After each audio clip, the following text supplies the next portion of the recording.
100,000 years later, Earth's hidden battle fleet shocks alien invaders. Captain Doyen stood on the bridge of his scout vessel and stared at the blue planet below. Earth looked beautiful from orbit. White clouds swirled over vast oceans. Green and brown continents stretched across the surface. It looked like a world that should be full of life. But the sensors showed nothing.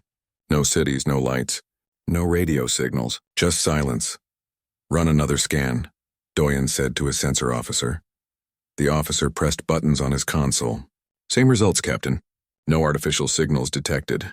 No electromagnetic emissions. The planet appears completely dead." Doyen frowned.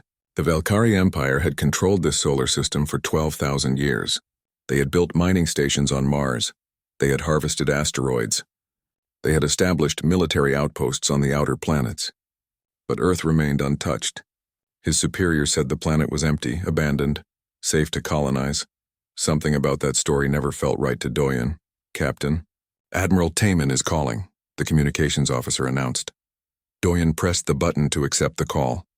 Admiral Taman's face appeared on the main screen. The admiral looked young for his rank. His eyes were sharp and ambitious. He commanded the entire Vanguard fleet stationed in this system. "Captain Doyen, what is your status?" Taman asked. "We are in high orbit above Earth, Admiral, running final surveys before colonization begins." "And what have you found?" "Nothing, sir.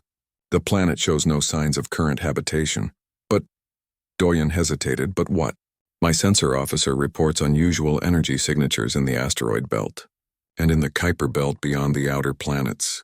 They are very faint. They might be natural phenomena." On his own ship, Admiral Taman sat in his command chair and listened. Next to him, Commander Heun looked up from her tactical display. She was his chief tactical officer. She had served with him for 15 years. She knew how to read situations that others missed. "Admiral, I recommend caution," Heun said quietly. "Those energy signatures match nothing in our database. They have been there since we first arrived in this system, but we dismissed them as background radiation." Taman waved his hand dismissively. "We have occupied this system for 12,000 years without incident. Whatever left those signatures is long dead. Captain Doyen, proceed with your survey.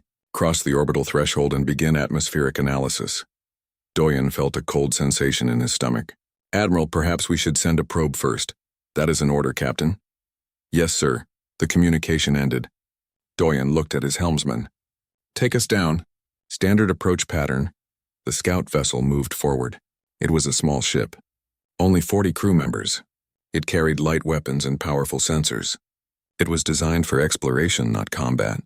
The ship descended toward the planet, crossing orbital threshold in 10 seconds, the helmsman announced. Doyen watched the countdown. 9, 8, 7, 6, 5, 4, 3, 2, 1. The moment they crossed into lower orbit, every alarm on the bridge screamed at once, "Energy spike!" The sensor officer shouted. "Massive energy spike from the asteroid belt." "No, multiple spikes. Hundreds of them." Doyen grabbed his armrest. "Source?" "Unknown. The asteroids are—" "Admiral, the asteroids are moving." On the main screen, data flooded in. Throughout the asteroid belt, objects that had appeared to be ordinary rocks suddenly came to life. Energy signatures blazed into existence. Massive power sources activated after sitting dormant for countless years. "Get Admiral Taman on the line now," Doyen ordered. Aboard his flagship, Taman saw the same data. His bridge crew erupted into chaos. Officers shouted reports. Warning lights flashed. Commander Haines' fingers flew across her tactical console.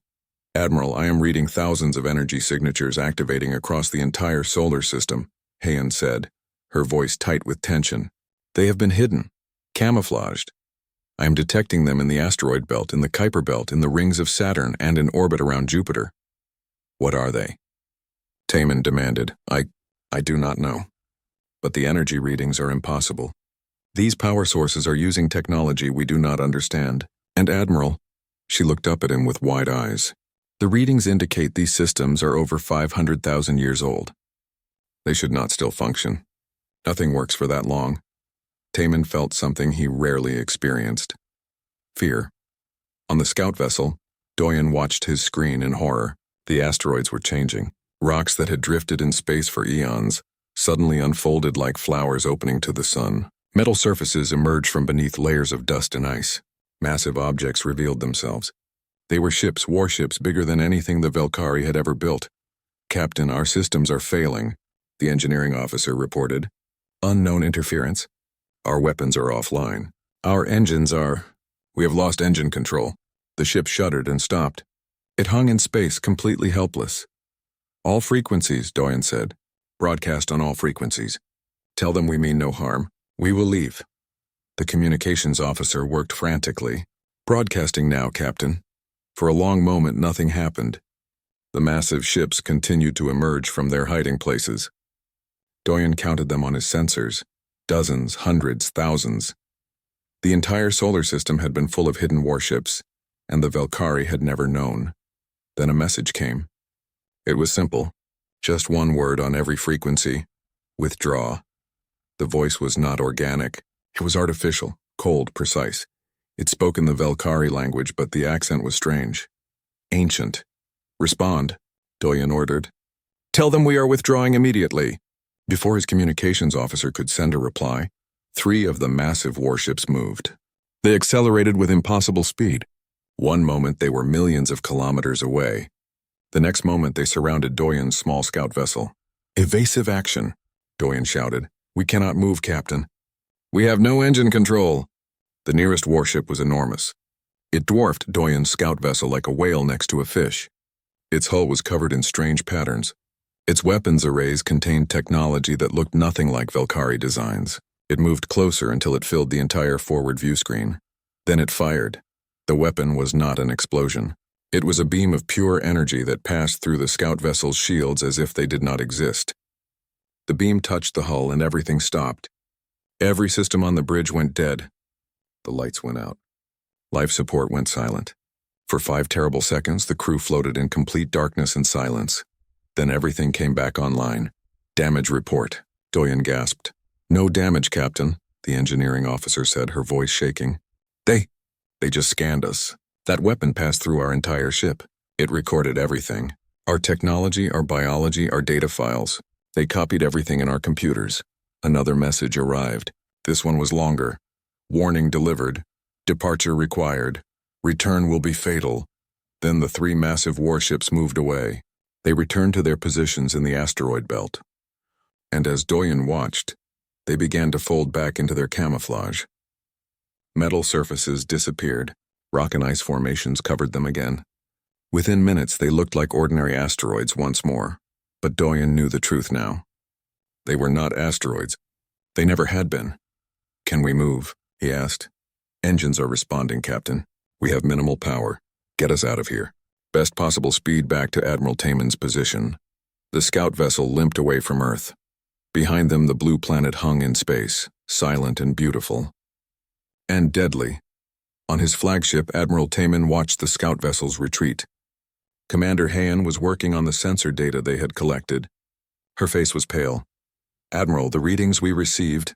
"This is not possible. What did you find?" "Those ships, they are not just old. They are ancient beyond anything we have ever encountered. The technology they use is centuries ahead of ours, maybe thousands of years ahead, and there are so many of them." She brought up a display on the main screen. It showed a map of the solar system.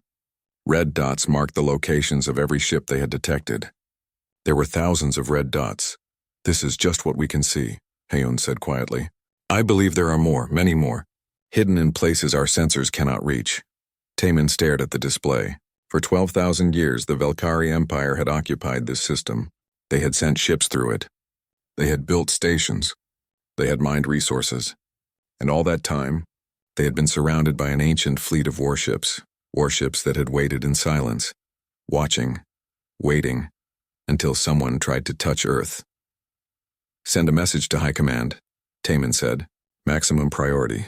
Tell them we have made contact with an automated defense system protecting Earth. Tell them..." He paused, choosing his words carefully.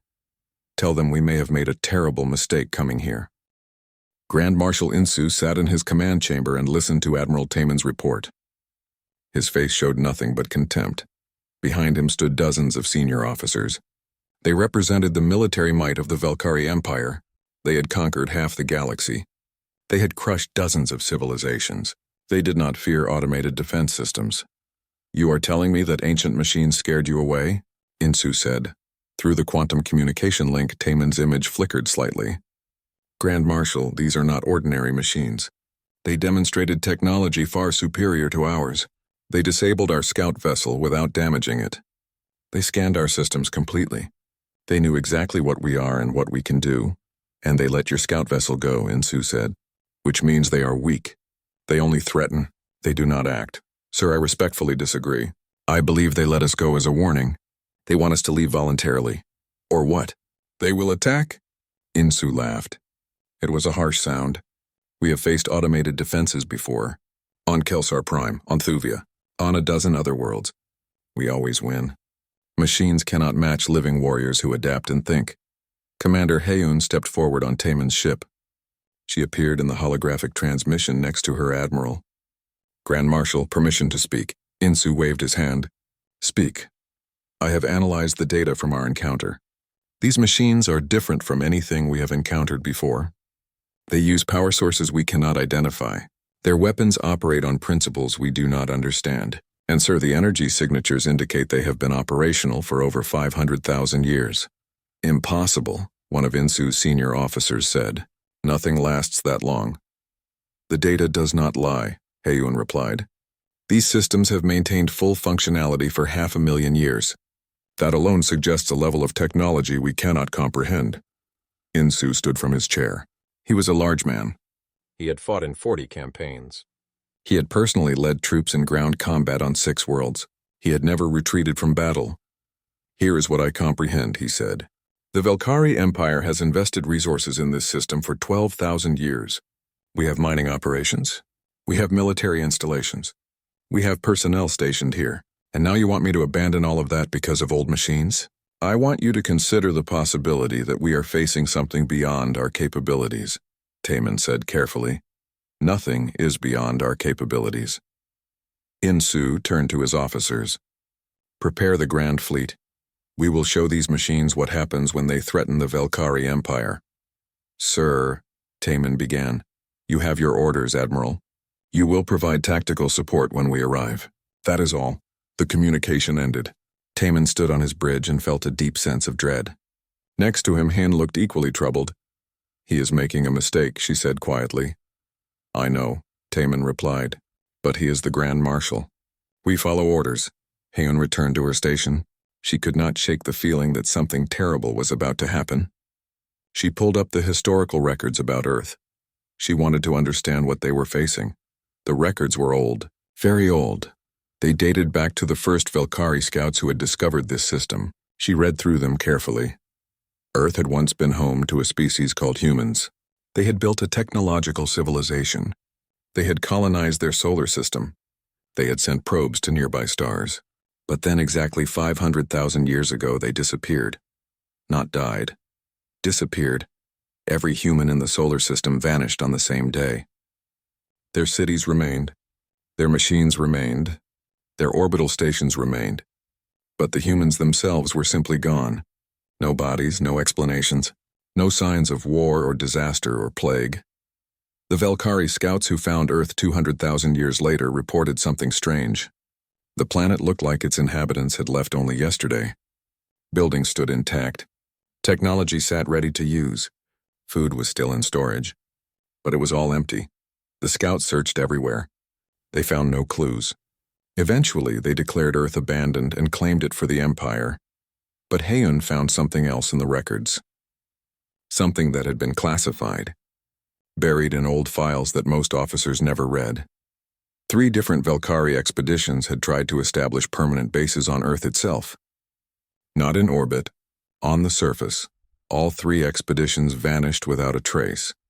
After the 3rd disappearance, the Empire decided to leave Earth alone. They would use the rest of the solar system, but the planet itself was declared off-limits. No one was allowed to land there. Hyun read the final report from the officer who made that decision. It said something that made her blood run cold. Earth should be treated as quarantined space. Something protects that world. Something we do not understand. Recommend avoiding the planet until we can determine the nature of the defense system. That was 200,000 years ago, and the Empire had ignored the recommendation. They had forgotten about the warning. They had decided Earth was safe. Hayon looked up at the main screen.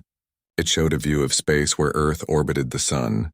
The planet looked so peaceful, so beautiful, so harmless, but she knew better now. "Admiral," she said, "I have found something in the historical records. You need to see this." Taman came over and read her screen. His expression darkened as he scrolled through the classified reports. "This was never in our briefings," he said. "No, it was buried, forgotten. But Admiral, this confirms what I suspected. Earth was never abandoned. It was quarantined. The humans did not die out, they left, and they left something behind to protect their homeworld. We need to send this to Grand Marshal Insu. He will not listen. He has already made his decision." Taman knew she was right. Insu was not the type of commander who changed his mind. He had built his career on aggressive action and overwhelming force. He would not back down from machines no matter how advanced they were. "How long until the Grand Fleet arrives?" Taman asked. Hayon checked her tactical display. 3 days. Then we have 3 days to prepare. Find everything you can about these machines. Any weakness, any pattern, anything that might help us survive what is coming." "Yes, sir." For the next 3 days, Hayon barely slept. She analyzed every piece of sensor data from the encounter with the human ships. She studied the energy signatures. She examined the way the machines moved and communicated. She made several disturbing discoveries. First, the human ships were not individual vessels. They were networked. They shared information instantly. They acted as one single entity with thousands of bodies. Destroying one ship would not matter. The others would simply adjust. Second, the weapons they used were beyond anything in the Velkari arsenal. The beam that had scanned Doyen's ship had passed through their shields without slowing down. It had read every system, copied every file, and done it all in 5 seconds. That kind of technology should not exist. Third, and most terrifying, the number of ships was impossible to determine. They had detected thousands in the asteroid belt and outer system, but Hayon believed there were more, many more. They were just too well hidden to find. On the morning of the 3rd day, the Grand Fleet arrived. Taman stood on his bridge and watched as ship after ship emerged from faster-than-light travel. The display filled with green markers. Each marker represented a Velkari warship. He counted them as they appeared. 1,000 ships. 2,000. 5,000. 8,000. The Grand Fleet numbered 10,000 warships. It was the largest military force the Velkari Empire had assembled in 200 years. Massive dreadnoughts led the formation. Carrier groups followed with their fighter squadrons. Siege platforms took up positions in the rear. Destroyer squadrons formed screening lines. It was an overwhelming display of military power. At the center of the fleet, Grand Marshal Insu's command carrier took position. It was twice the size of any other ship. It carried enough firepower to destroy a planet. Its shields could withstand sustained bombardment from an entire enemy fleet. Insu broadcast a message to all ships, warriors of the Velkari Empire. "Today we face an enemy that believes they can frighten us with warnings and displays. They are wrong. We do not frighten. We do not retreat. We will advance on Earth and claim what is rightfully ours. Any resistance will be crushed. That is our way. That is our destiny." The fleet roared its approval. 10,000 ships began moving forward in perfect formation. On his bridge, Taman felt sick. "Open a channel to Earth," he ordered. "Channel open, sir. To the defense systems protecting Earth. This is Admiral Taman of the Velkari Empire. We do not wish to fight. We are following orders from our superiors. Please respond." For a long moment there was silence. Then the human ships responded. Throughout the solar system, thousands of asteroids began to move. They unfolded into warships just as before, but this time they did not hide. They revealed themselves fully. Taman's sensor officer gasped. "Admiral, I am reading 50,000 human ships, 5 times our fleet strength." The number kept climbing. 60,000, 70,000, 80,000 ships emerged from places the Velkari had never thought to look. They had been disguised as moons around Jupiter and Saturn. They had hidden in the rings of Saturn. They had buried themselves in the ice of comets. They had even concealed themselves in the corona of the sun itself, using heat shields that should not be possible. The Velkari Grand Fleet moved through space like a storm, 10,000 warships in perfect formation. They had practiced these maneuvers for years. Every captain knew their position. Every crew knew their role. They advanced toward Earth with absolute confidence. Grand Marshal Insu watched from his command carrier. The tactical display showed his overwhelming advantage. 10,000 Valkyrie ships against scattered defenders. The human machines were not even moving to intercept. They just floated in space like targets. They are afraid, Insu said to his officers. They thought warnings would be enough. Now they realize they cannot win. But on Admiral Taman's ship, Commander Heian saw something different. She studied the human formation carefully. The machines were not scattered randomly. They were positioned with perfect precision. Every ship had clear firing lines. Every angle was covered. No overlapping fields of fire. No wasted positions, Admiral, she said quietly. They are not afraid. They are ready, Taman nodded. He had seen it too. All ships, maximum shields. Prepare for... The human fleet opened fire. It happened in one instant. 100,000 ships fired simultaneously. The coordination was perfect. Impossibly perfect. No biological crew could react that fast or that precisely. But these were not biological crews. They were machines. And they had been built for exactly this purpose. The weapons were like nothing the Valkyrie had ever seen. Beams of purple energy crossed the distance between the fleets. They moved at the speed of light. There was no warning. No time to evade. The beams hit their targets with surgical precision. Valkyrie shields collapsed. The energy beams passed through defensive fields as if they were not there. Then the beams touched the ships themselves. Armor plating that could withstand nuclear explosions simply came apart. It did not melt. It did not burn. It disintegrated at the molecular level. The beams cut through the hulls like light through darkness. In 90 seconds, 2,000 Valkyrie ships ceased to exist. They did not explode dramatically. They just came apart into clouds of atoms. 2,000 ships and all their crews became nothing but expanding dust clouds. The Grand Fleet formation broke. Panic spread through the ranks. Ships tried to scatter. They tried to find cover. But there was no cover in space. Reform the lines. Insu screamed into his communicator. All ships reform and return fire. The remaining ships tried to obey. They pulled back into formation and fired their weapons at the human fleet. Plasma cannons blazed. Missile salvos launched. Energy beams streaked toward the enemy. The human ships finally moved. They were fast. Incredibly fast. Ships that massed millions of tons accelerated like fighters. They dodged incoming fire with ease. And when weapons did hit them, shields appeared. But these shields were different from Valkyrie shields. They did not glow. They did not flare. They simply made attacks disappear. Missiles hit the shields and vanished. Energy beams touched the shields and ceased to exist. It was as if the human ships existed slightly outside normal space and attacks could not reach them. What are those shields? Insu demanded. His science officer studied the readings. I do not know, Grand Marshal. They appear to phase between dimensions. Our weapons exist in normal space. Their shields exist partially outside it. The attacks are passing through empty dimensions where the ships are not.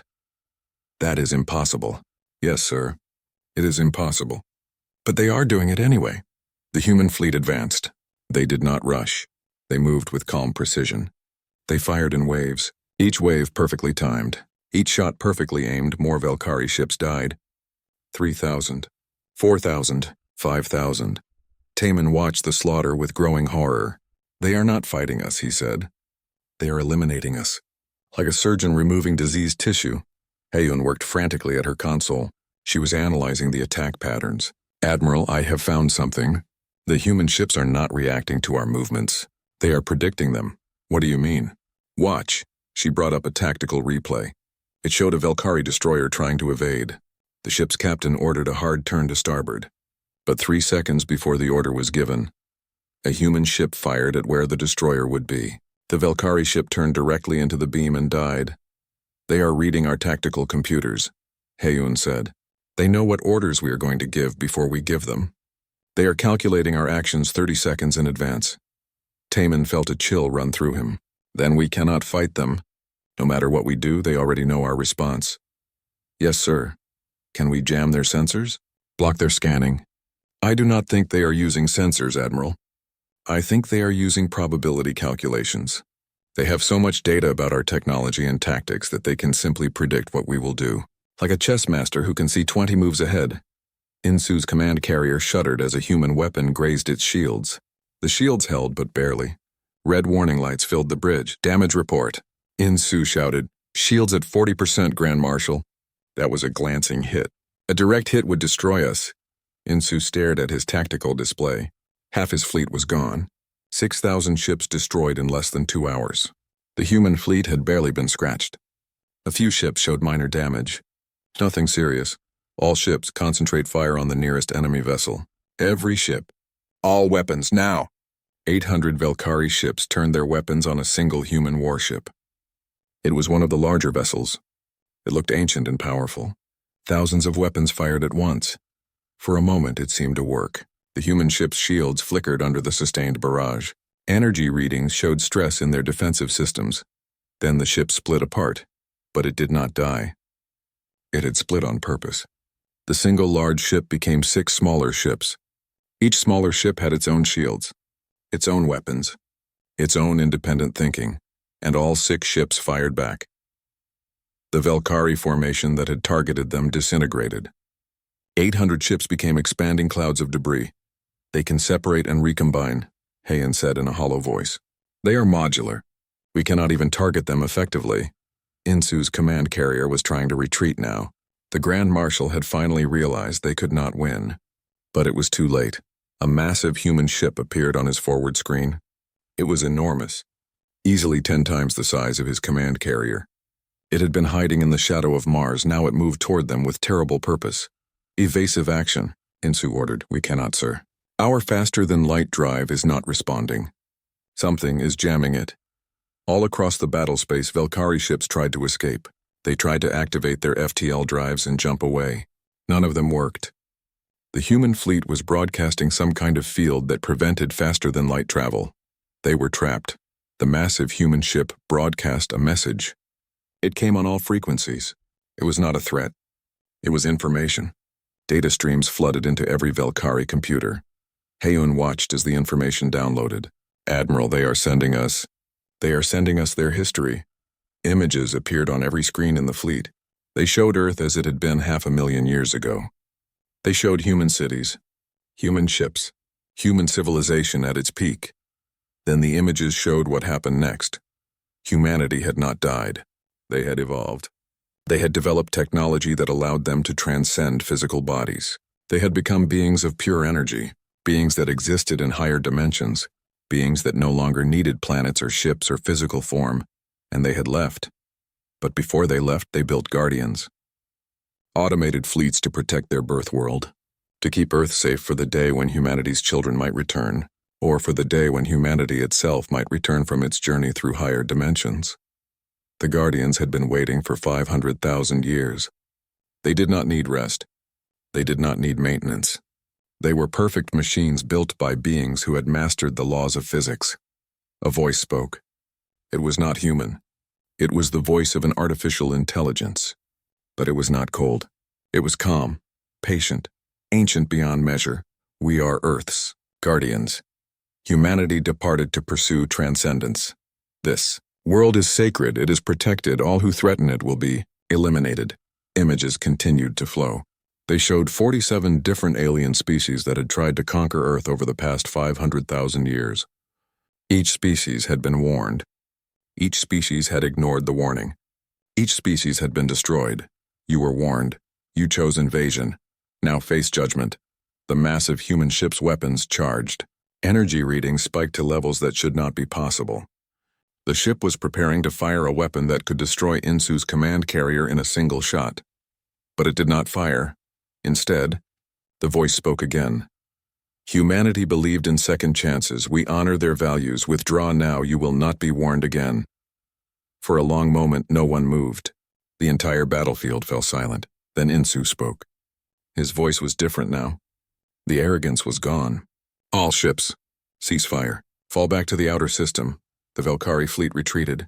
The human ships watched them go but did not pursue. They had made their point. They had demonstrated their overwhelming superiority. They had crushed the Grand Fleet with casual ease. Of the 10,000 ships that had entered the battle, less than 2,000 survived. 8,000 ships and their crews were simply gone, erased from existence by technology that the Velkari could not begin. 3 days had passed since the first battle. The Velkari called it the first battle of Earth in their reports. But everyone knew it had not been a battle. It had been an execution. Grand Marshal Insu refused to leave. His command carrier limped through space beyond Neptune, damaged and barely functional, but he would not give the order to retreat from the solar system. His pride would not allow it. "We still have 2,000 ships," he said to his officers. "That is more than enough to die, sir," Admiral Taman interrupted. The disrespect in his voice was obvious. He did not care anymore. "We have 2,000 damaged ships against 100,000 human warships that are completely undamaged. We cannot win this fight." "We are Velkari." Insu slammed his fist on his armrest. "We do not run from machines." Commander Heian stepped forward. "Grand Marshal, may I speak freely?" Insu waved his hand in anger. "Everyone speaks freely now. Discipline is gone. Say what you wish." "We are not running from machines, sir. We are fleeing from the guardians of a civilization that achieved technological transcendence. These are not ordinary robots. These are perfect weapons built by beings who had mastered physics at a level we cannot imagine. Staying here is not brave. It is suicide." Insu stared at her. Then he laughed. It was a bitter, broken sound. "Cowards, all of you. Fine, we will leave. But not yet. First, we will send a final message to those machines. We will show them that the Velkari Empire does not surrender quietly." Taman felt dread crawl up his spine. "What are you planning?" "If we cannot have Earth, then no one will have it. We will destroy the planet itself." The bridge fell silent. Every officer stared at the Grand Marshal in shock. "You cannot be serious," Taman said. "That would be genocide. Planetary destruction is forbidden by laws we made to control others," Insu screamed. "Those machines destroyed 8,000 of our ships.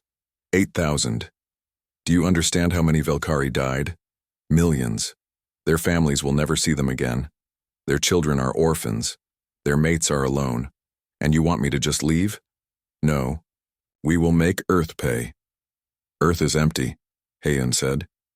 "You would be destroying an uninhabited world. I would be destroying the sacred homeworld of the beings who humiliated us. That is enough." Insu began giving orders. The surviving ships moved into formation. They would make a final run at Earth. They would get close enough to launch planet-killer weapons, massive bombs that could crack a world's crust and turn the surface into molten lava. It was madness, but the Grand Marshal had given his order. And despite everything, most of the Velkari commanders still followed orders. Taman looked at Heian. "Can we stop this?" "Not without committing mutiny, sir." "Then we commit mutiny." Before Taman could act, Insu's carrier began moving. 600 ships followed him. They accelerated toward the inner solar system, toward Earth. Taman cursed. "All remaining ships, do not follow the Grand Marshal. That is a direct order from me. Anyone who follows him will die." Many ships obeyed Taman. They held position. But some followed Insu anyway. Loyalty, duty, shame. Different reasons, but the same result. About 800 ships total moved toward Earth for the final assault. They never made it. The human fleet had been watching, waiting. When the Velkari ships began their approach, the Guardians responded instantly. But this time they did not just disable or destroy the ships. This time they did something different.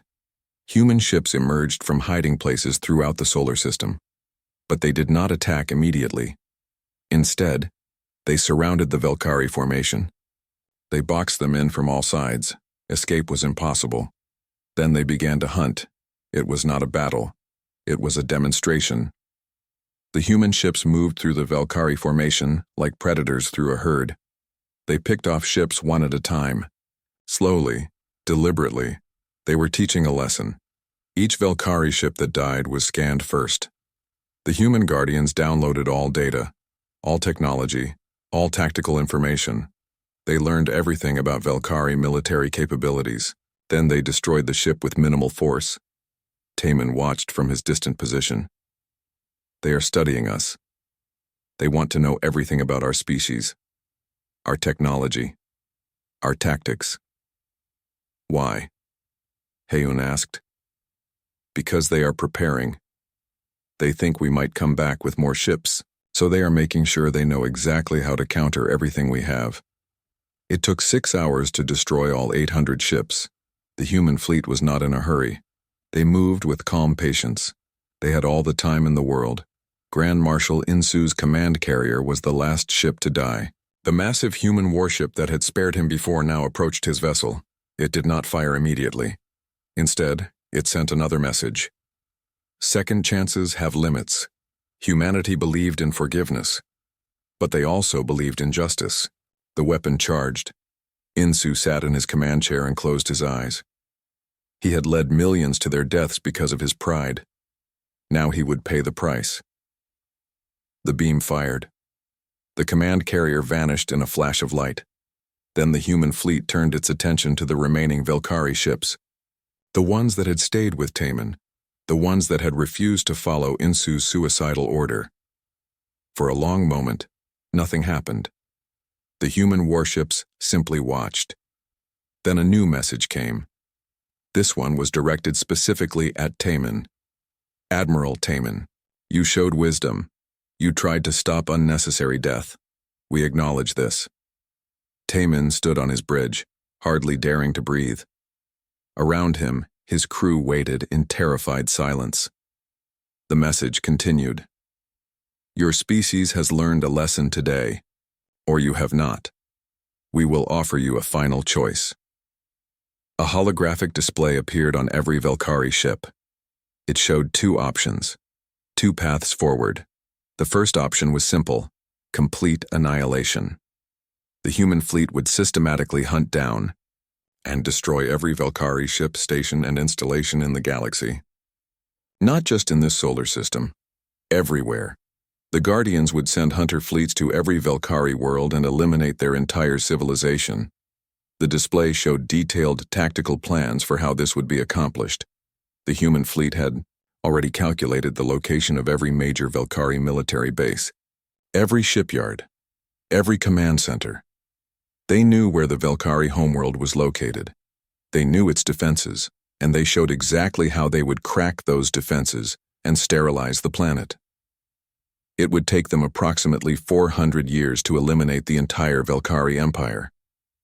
But they had already waited 500,000 years. 400 more was nothing. The second option was survival. The remaining 1,400 Velkari ships would be allowed to leave. They would return to their empire and deliver a message. Earth and the entire Sol system were permanently forbidden. Any Velkari presence within 50 light-years would be detected and eliminated. No exceptions. No second warnings. In exchange for accepting these terms, the Velkari Empire would be left alone. The Guardians would return to dormancy. They would continue their patient watch over Earth and ignore everything else. You have 1 hour to decide. Taman looked at his tactical officer. Can we fight them? No, sir. We have 1,400 damaged ships. They have 100,000 fully operational warships with technology centuries beyond ours. We would last approximately 12 minutes. Then we have no choice. We could try to run, someone suggested. Jump to FTL and scatter in different directions. Maybe some of us would escape. Hayun shook her head. They jammed our FTL drives once, they can do it again. And even if some ships escaped, they would hunt us down eventually. They have shown us their capabilities. They can track us anywhere in the galaxy. Taman made his decision. Open a channel to all surviving Velkari ships. I am assuming command of all remaining forces. Grand Marshal Insu is dead. I am the ranking officer. No one objected. No one wanted command of this disaster. To all ships, we are accepting the second option. We will withdraw from the system and never return. Transmit our acceptance to the human guardians. The message was sent. Within seconds, a response came back. Accepted. Your faster-than-light drives will be restored in 1 hour. You will leave immediately. Before you go, you will receive final information. More data flooded into the Velkari computers. But this time, it was not tactical information or history. It was a warning. The Guardians sent detailed scans of the entire Sol system. They showed every hidden weapon platform, every camouflaged warship, every defense satellite, Every automated minefield, every trap. The system was a fortress. It had been a fortress for 500,000 years. Humanity had not just left guardians. They had turned their entire solar system into the most heavily defended location in the galaxy. The asteroid belt alone contained 60,000 warships. The Kuiper belt held another 40,000. The Oort cloud at the edge of the system held another 100,000. 200,000 warships total. And that was just what the Guardians were willing to reveal. Hayan suspected there were more, many more, hidden in ways the Velkari sensors could not detect. "They are showing us this so we understand," she said quietly. "Even if we came back with the entire Velkari military, every ship in our empire, we still could not win. They want us to know that Earth is absolutely untouchable." Captain Doyen, who had survived the initial encounter, spoke from his damaged scout vessel. Why did humanity build such defenses? Why did they care so much about protecting one empty planet? The journey back to Velkari space took 30 days. 30 days for the survivors to process what had happened. 30 days to treat the wounded. 30 days to write reports that no one would want to read. Admiral Taman spent those days preparing his testimony for the High Council. He knew what would happen when he returned. He would be blamed for the disaster. The politicians would need someone to take responsibility for losing 10,000 ships and millions of lives. He did not care anymore. The truth needed to be told. Commander Han worked alongside him. She compiled all the data they had collected, every scan, every message, every recording of the battles. The evidence was overwhelming. The human guardians were far beyond anything the Velkari could fight. "Do you think the council will listen?" she asked one evening. Tamin looked up from his work. His eyes were tired. He had not slept well since leaving Earth. "No. They will not want to believe that something exists that we cannot defeat. But we must try anyway." On the 20th day of their journey, something unexpected happened. The human guardians sent another message. It came through quantum communication channels that should have been impossible to access from such a distance. But the Guardians did it anyway. The message was brief. It contained coordinates and a simple instruction. "Send your leaders to these coordinates. We will show them what they refuse to see." Taman stared at the message. The coordinates pointed to a location in neutral space, exactly halfway between Earth and the Velkari homeworld. "It is a trap," Captain Doyen said when he heard about the message. "No," Hayun replied. "If they wanted to destroy us, they would have done it already. They want something else." "What?" "I think they want to ensure we understand. They want to make absolutely certain that the Velkari Empire never threatens Earth again." Taman made a decision. "We will go to the coordinates, and we will bring representatives from the High Council. They need to see this with their own eyes." The message was transmitted ahead to Velkari space. The High Council was shocked. An enemy was requesting a meeting? It was unheard of. But the loss of the Grand Fleet could not be ignored. They needed answers. 5 council members agreed to meet at the coordinates. They would travel on a diplomatic vessel. Heavily armed, of course. The Velkari trusted no one. Taman's damaged flagship arrived at the coordinates first. Then the council's diplomatic ship. They waited in empty space. Nothing around them but distant stars. "Are they coming?" one of the council members demanded over the communication channel. "They will come," Taman said. "They do not break their word." 10 minutes later, a single human warship appeared. It simply materialized. No FTL signature. No warning. One moment empty space. The next moment a massive vessel hung before them. It was one of the largest Guardian ships, the same one that had spared them during the final battle. It did not power weapons. It did not deploy shields. It simply existed, a silent monument to technology the Velkari could not comprehend. A communication channel opened. The same artificial voice they had heard before spoke. "Velkari Council members, Admiral Taman, Commander Hayun, Captain Doyun. We acknowledge your courage in accepting this meeting." One of the council members, a female named Minji, spoke. "What do you want from us?" Understanding. Your species has suffered a terrible defeat. We do not wish to cause more suffering. But we must ensure Earth remains protected. We will show you why. The human ship broadcast a holographic display that appeared on every Velkari vessel.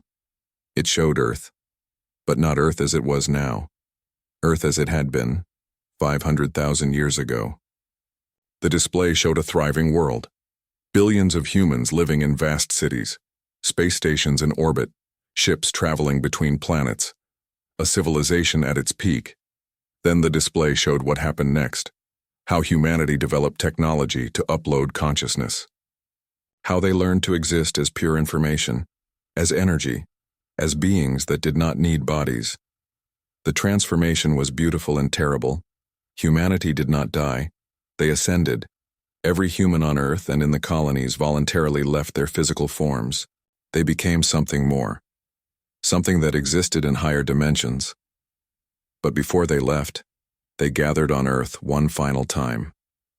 Billions of minds existing as energy patterns. They looked at their homeworld, the planet that had given birth to their species, the cradle of human civilization, and they wept. Not with tears, for they no longer had eyes, but with sorrow that existed in ways the Velkari could not fully understand. We cannot take Earth with us, they had said to each other. We cannot protect it where we are going, but we cannot abandon it. This world is sacred. It is where we came from. It must be preserved. So they built the Guardians. They poured all their knowledge into creating perfect machines, machines that could wait forever, machines that could defend Earth against any threat, machines that would honor humanity's memory until the end of time. The display showed the construction of the Guardian fleet, showed how humanity shaped asteroids and moons into warships, how they placed defense platforms in orbit, how they created technology that would remain functional for millions of years. Then came the moment of departure. The last humans left Earth 500,000 years ago. They ascended into higher dimensions. They went to explore realms beyond physical reality, and the Guardians began their watch. The display showed the centuries that followed. The millennia, the eons, time compressed into moments. The Guardian fleet sat silent and patient, waiting. Other species discovered Earth. Some came in peace. They were allowed to observe and leave. The Guardians even helped a few species by sharing basic technology, humanity's gift to peaceful explorers. But 47 species came with weapons, came with the intent to conquer. Each time the Guardians delivered the same warning. Each time, the warning was ignored. Each time, the invaders were eliminated. The Velkari Empire is the 48th species to threaten Earth, the Guardian said. You are the first to receive a second warning. Do you understand why? Minji spoke slowly. Because some of our people tried to stop the attack. Because some of us showed wisdom. Correct. Humanity believed that all species deserve the chance to learn, to grow, to become better. You have been given that chance. Do not waste it. Another council member, a male named Kangmin, asked the question that had bothered him since hearing the reports. Why did humanity care so much? Earth is just one planet among billions. Why build such elaborate defenses for an empty world? The Guardian was silent for a moment. When it spoke again, its voice held something that almost sounded like emotion. Imagine your birthplace, the home where you first opened your eyes, where you first learned to walk, to speak, to think. Imagine all your childhood memories connected to that place. Now imagine you must leave forever. You can never return. But you have the power to ensure that home is protected, that no harm comes to it, that it remains safe for your descendants. Would you not do everything in your power to protect it? Kangmin lowered his head. He understood. For all their power and technology, humans had still felt love for their origin. They had still valued their past. It was something the Velkari had forgotten. In their rush to build an empire, they had abandoned their own homeworld. They had strip-mined it for resources and moved on. The Guardian continued. Earth is more than a planet to humanity. It is a symbol. It is proof that life can evolve, that intelligence can arise, that consciousness can reach for the stars. Every human who ever existed came from that one world. It is irreplaceable, and so we guard it, now and forever. The display changed. It now showed the future. Multiple possible futures. In one future, the Velkari Empire learned from its mistake. They abandoned their aggression. They became explorers instead of conquerors. They built peaceful relationships with other species. They grew stronger through cooperation instead of domination. In another future, the Velkari ignored the warning. They came back to Earth with bigger fleets, more weapons, new tactics. The result was always the same: total annihilation. The Guardian fleet eliminated them completely, then sent hunter ships to the Velkari homeworld and sterilized it. The Empire ceased to exist. "These are your possible futures," the Guardian said. "Which one you experience is your choice. Choose wisely." Admiral Taman found his voice. "What happened to humanity? Did they ever come back?" "They have not returned to physical form, but they watch. Sometimes we feel their presence in the dimensions beyond our understanding. They observe the galaxy. They see how their gift is used. They see how the species they left behind behave. And what do they think of us? Of the Velkari? They are disappointed, but not surprised. Young species often mistake power for wisdom. You will learn, or you will die. Humanity hopes you will learn." The Guardian ship began to fade. It was leaving. But before it disappeared completely, it sent one final message. "We return to Earth now. We resume our watch." 50 light years in all directions from Sol system is forbidden to Velkari. This prohibition is permanent. We have placed warning beacons at the boundary. If any Velkari vessel crosses that line, it will be destroyed instantly. No warnings will be given. No mercy will be shown. Tell your species, tell your children, tell your children's children, Earth is forever beyond your reach. Then came the final words.